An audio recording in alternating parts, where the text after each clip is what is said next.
10 বছর পর সারা জাগানো হত্যা মামলার সাজা ঘোষণা করল হাওড়া জেলা ও দায়রা আদালত। সুশীল পাল হত্যাকাণ্ডে সোমবার 12 অভিযুক্তকে দোষী সাব্যস্ত করেন বিচারক তন্ময় গুপ্ত। মঙ্গলবার সাজা ঘোষণা ঘিরে আদালত চত্বরে ছিল টান টান উত্তেজনা। এজলাস শুরু হতেই দোষীদের কথা শোনেন বিচারক। দ্বিতীয়ার্ধে হয় সাজা ঘোষণা। বহিষ্কৃত সিপিএম নেতা বিশ্বজ্যোতি বসু সহ 8 জনকে যাবজ্জীবন কারাদণ্ডের নির্দেশ দেয় আদালত। বাকি 4 অভিযুক্তের 7 বছরের সশ্রম কারাদণ্ড। সাজা শোনার পরেই বিশ্বজ্যোতি বসুর দাবি তাঁকে ফাঁসানো হয়েছে। রায়কে চ্যালেঞ্জ জানিয়ে হাইকোর্টে যাওয়ার কথা জানিয়েছেন সাজাপ্রাপ্তদের আইনজীবী। দীর্ঘদিন পর অবশেষে দোষীরা শাস্তি পাওয়ায় খুশি চিকিৎসক সুশীল পালের পরিবার। সারদাকাণ্ডে প্রকৃত লাভবান কারা? এখন এই প্রশ্নেরই উত্তর খুঁজতে ব্যস্ত এনফোর্সমেন্ট ডিরেক্টরেট। ইডি সূত্রের খবর, কাউকে জিজ্ঞাসাবাদ করার আগে তার সম্পর্কে তথ্য ও প্রামাণ্য নথি সংগ্রহ করাই এখন সবথেকে বড় কাজ। ইডির আধিকারিকদের দাবি, যাদের হাত দিয়ে সারদার টাকা বিভিন্ন জায়গায় পৌঁছেছে তাদের চিহ্নিত করা হয়েছে, কিন্তু প্রকৃত কারা লাভবান হলেন সে সম্পর্কে সঠিক তথ্য এখনো হাতে আসেনি। সুদীপ্ত সেনের স্ত্রী পিয়ালি ও ছেলে শুভজিৎকে মঙ্গলবার ফের ব্যাংশাল কোর্টে তোলা হবে।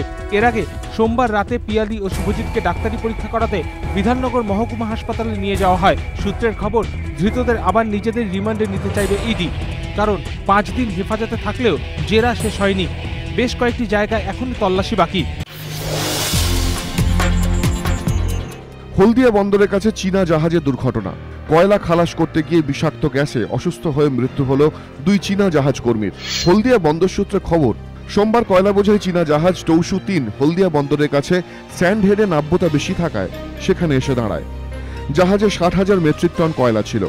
এরপর হলদিয়া বন্দর থেকে ছোট বার্জের সাহায্যে জাহাজটি থেকে ধাপে ধাপে কয়লা আনা হচ্ছিল। 6 চীনা কর্মী কয়লা খালাস করছিলেন। সে সময় বিষাক্ত গ্যাসে অসুস্থ হয়ে পড়েন তাঁরা। এরপর হলদিয়া উপকূল রক্ষী বাহিনীকে খবর দেওয়া হয়। মধ্যরাতে উদ্ধার করা হয় জাহাজ কর্মীদের। হলদিয়া মহকুমা হাসপাতালে নিয়ে যাওয়া হলে 2 জনকে মৃত বলে ঘোষণা করেন চিকিৎসকরা। আসানসোলে এবার লড়াই কঠিন। গতবারের বিজয়ীর কাছে এবার গড় ধরে রাখার চ্যালেঞ্জ। তবে প্রতিপক্ষ যতই কঠিন হোক না কেন চ্যালেঞ্জের কাছে নত হতে রাজি নন এই কেন্দ্রের সিপিএম প্রার্থী তথা বর্তমান সাংসদ বংশগোপাল চৌধুরী। বংশগোপাল চৌধুরীর জন্ম রানীগঞ্জে। ছাত্র রাজনীতি থেকে উঠে আসা, 3 বারের বিধায়ক। রাজ্যের ক্ষুদ্র কুটির শিল্প মন্ত্রী ছিলেন। 2005 সালে বিকাশ চৌধুরীর মৃত্যুর পর উপনির্বাচনে জিতে সাংসদ হন। আসানসোল দুর্গাপুর উন্নয়ন পর্ষদের চেয়ারম্যানের দায়িত্ব সামলেছেন। তৃণমূল সরকার ক্ষমতায় আসার পর চেয়ারম্যানের পদ থেকে ইস্তফা দিতে হয়। মূলত শিল্পাঞ্চল বলে পরিচিত আসানসোলে ভোটের বড় ইস্যু বন্ধ কলকারখানা।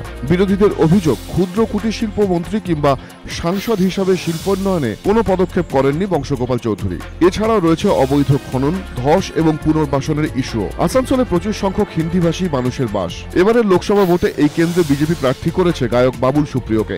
শিল্পাঞ্চলের কথা মাথায় রেখে দলের শ্রমিক সংগঠনের নেত্রী দোলা সেনকে প্রার্থী করেছে তৃণমূল। তাই প্রতিপক্ষ 2 দলের প্রার্থীর মোকাবিলায় বড় চ্যালেঞ্জ বংশগোপাল চৌধুরীর কাছে।